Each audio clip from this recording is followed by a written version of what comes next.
Good day, everyone. Welcome to another episode of the Amplifying Girls' Voices podcast. Today, I am with Shanti, Shama, and Gugu, and our conversation is about cross-sectoral integration for sustainable sexual and reproductive health and rights interventions. Currently in the world, we have so many problems happening, and as girls in the SRHR space, I want to know which other crises do you feel like are interlinked with SRHR? Maybe I'll start with the one that I'm passionate about, and that's climate action. So I think for a very long time we've been talking about climate change separately from SRHR. Not realizing how much climate change is affecting the current issues that we're facing when it comes to SRHR. So I'll give an example, and maybe we can look at how climate change has caused water shortages. And on the SRHR sector, we have vulnerable girls who are using reusable pads, and they need water to wash those reusable pads, but they can't do that anymore because due to climate change, we now have shortages of water. Yeah. So then they end up having no other option but to keep using the same pads without having adequate water to wash them and everything like that. And when maybe better, you don't think just about the reusable pads. For a good menstrual cycle, you need water for a lot of things. Yeah. And so in a situation whereby you're there going through your cycle and you don't have enough water to wash yourself, to wash those pads, it then gives birth to so many infections that are related to menstruation and all that. Yeah. So you then get confused as to how people aren't linking the two, and whereby we're having certain policies being made on climate change, but yet they don't incorporate SRHR. And you're like, how? Because the two are just so intertwined. Our conversations about climate change should start including SRHR, same way how our SRHR approaches should start also looking at the climate change aspect. Wow. Not to mention food as well. Yeah. Food shortages and not having enough food around, enough resources for food could also lead to a poor menstrual cycle and a poor menstrual experience. For example, as girls, I don't know if this happens to everyone here, I'm just speaking for myself here. So as a girl, sometimes during your period, there are things that you crave for. So things that you want to eat. Maybe today I want amatemba, or I want to eat that one mafuta, because that is what works for my body today. And usually if I don't eat those, I get bad cramps, like seriously bad cramps. So if you're not getting the food that you need, not even like the food that you're craving for, like your basic nutrients, your basic nutrition values, if you're not getting that, that could then lead to a host of other problems, malnutrition, dietary problems. So then climate change would also then affect how my period goes through. Not to mention how the weather could also affect my flow. If it's too hot, it could be too heavy. If it's too cold, I could have serious cramps. All these things are so much interlinked, and yet we tend to separate them so much. Like every time we talk climate change issues, we're now talking about, hey, global warming, hey, the sun. We're not really considering how all these things could affect a potential girl child in the rural areas, in the high density suburbs, in a proper place, a proper living space, and even in the shacks. There are people who live in shacks, people who live in slums. What about them? What about this climate situation? How is it affecting their bodies and their reproductive health? Yeah, I totally agree with what Shama is saying, both Shama and Gugu. Climate change and food shortages also contribute to young girls and women being victims of transactional sex, whereby we have people that capitalize on your need based on their need. So they end up falling prey to things like that. Yeah. Wow, that's really powerful. I'm so excited to see that you guys already can see the interlinkages between SRHR and other issues like environmental issues and all that. Because I heard you guys talk about transactional sex, reproductive health because of like increased heat, water shortages, blah blah blah, food insecurity, all that. And I feel like we're not the only ones who are seeing this. There's also other people, other organizations, and other young people like us who are seeing that, the problems that we have today, they intersect so much. And because of that, there's new interventions and approaches to tackling SRHR that are coming in. And a good example of this is the PHED approach, which stands for Integrated Population, Health, Environment, and Development. I don't know if any of you guys have heard of this approach or know of any organization or program that is running its programs in line with the PHED approach. I think right here at Amplifying Girls' Voices through Digital Arts, I feel like a majority of our articles, they do raise so much awareness on how sexual and reproductive health is not just limited to the services on their own, but there's so many other things that are affecting accessibility of those services. So I feel like in our articles, we have so many articles whereby different girls do express their views, how they've put their research, and I think even the My Body, My Future, right? Yes. Yeah.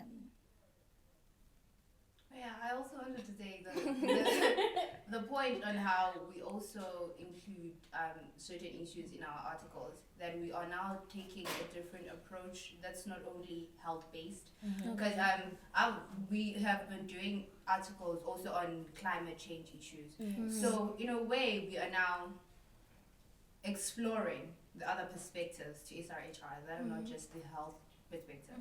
So yeah, I don't know of any other organizations. Which other ones are there? Well, I think the My Body, My Future project by Plan International really does look at the integration of our climate, environmental situation with SRHR, because recently they were talking about how they want to educate girls on climate change and also on environmental issues, teaching them about how to monetize the climate system, how to make money growing your fruits and vegetables, and how to use that money to cater for yourself and for your needs. That means that will curb for your food shortage, for your resource shortage in terms of your menstrual health, pads and things like that, so that during your period you're safe and you're comfortable, and also so that you can say no to transactional sex because you have income that is coming through. And also not to look at Green Heart. Do you know Green Heart? Yes, I think I do. So Green Heart is an organization that is woman-led. So Green Heart also talks about how climate change is not just an environmental issue, but it's also a gender issue as well. Looking at how most women are not really empowered in terms of climate. When they hear things that sound so scientific, it gets brain-wrecking, like, why are we talking about when the water mists up and then there's global change? It just becomes this big issue. Whereas climate change is what you see every day on a day-to-day basis. You can't go to school on time because you have to clean the house. To clean the house, you need the water. To get the water, you need to go to a borehole because at home there's no water. All this links to climate change in as much as it links to you as a woman, in as much as it links to you as a girl, and in as much as it links to SRHR. So they are talking about how they can tackle climate change issues by looking at it as a gender issue as well. So I feel like that's one of the organizations that is really trying to use an approach that is similar to the PHED. Yeah. And how can I forget? During the ZITF days, I got to visit the National AIDS Council stand. Is it YPN? The one that's youth-led. Young People's Network. Yeah, they are also taking the PHED approach, and they had charts up focusing on climate change and how that has been affecting young people when it comes to SRHR. They even had a short film that they showed to us. It was about this village that had zero water because the lakes had dried up. So they were bringing up issues such as imagine that girl child that now has to travel kilometers to go get water. Do you think if she meets someone with a donkey cart along the way and says, if you sleep with me, I'm going to carry your buckets for you and fetch the water, she is going to say yes. She's going to say yes, because she's then looking at the fact that, well, it's a really long distance to get where I'm supposed to get the water. And on top of that, she also has school to attend. And they're also talking about how in such situations, some of the girls end up dropping out of school because you then think of the fact that you have to fetch the water far away, and then when you come back, it's already break time at school. So you can't leave and then say, I'm now going to school. So they end up like dropping out of school. So it's the certain things that then, contribute to the many wrong things that are now happening in the SRHR sector. And you can also look at, they also mentioned natural disasters, how maybe when there's a cyclone, the first thing that people are always going to talk of is the food and the shelter. You will never hear about them talking about contraceptives, condoms. The only thing that they will think of in that moment is those people just need food and they need somewhere to sleep. Yeah. But one of the people raised this interesting statement. He said, in such spaces whereby a community has been hit by a cyclone, they no longer have school to go to, they no longer have jobs because everything has just been destroyed. They're now staying in that camp. The only source of entertainment that is now there is sex. That's true. Because there's nothing else to do recreational-wise except for sex. So in such an environment, shouldn't you be thinking about contraceptives and condoms, and also pads?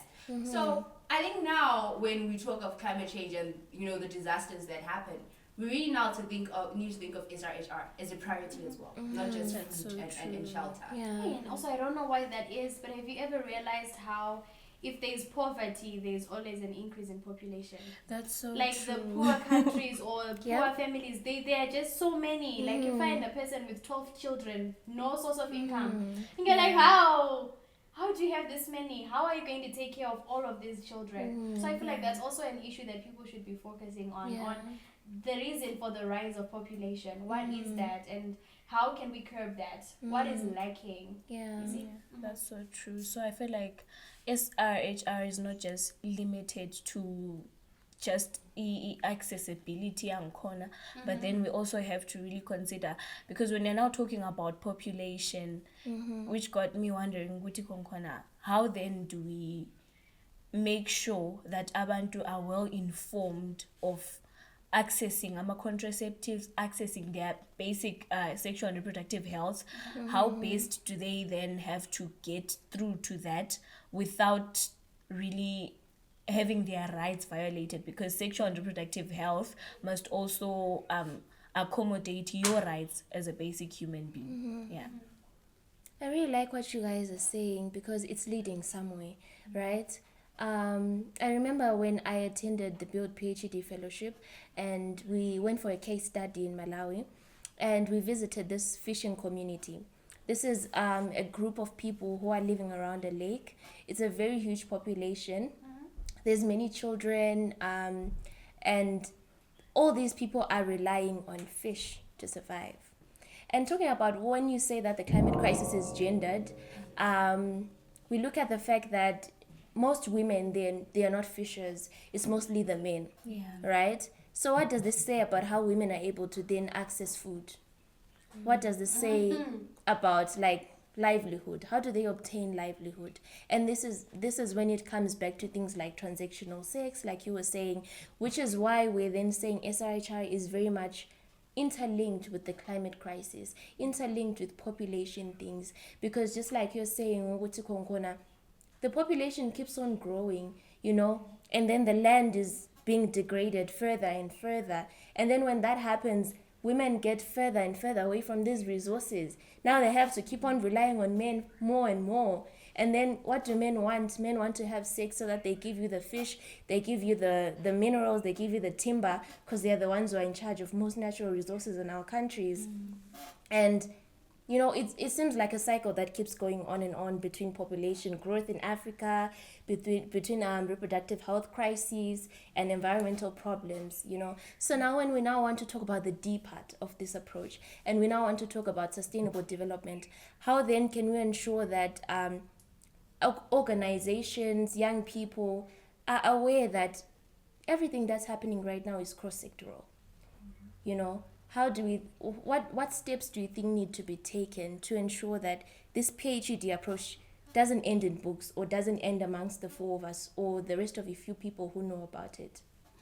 I think the first step will always be having conversations. It's the same thing with how climate change for a very long time was just a distant thing that was being, discussed by people up there, the politicians and the scientists. But the more and more we had the discussions, the topic then came down to us as young people. And I still feel like there's still need for more, information and education on climate change amongst us as young people. Yeah. So I think it will all start with us having these conversations. And then after we have such conversations and I have an idea of the approach that you're talking about, I can then go back to the organization that I'm working with.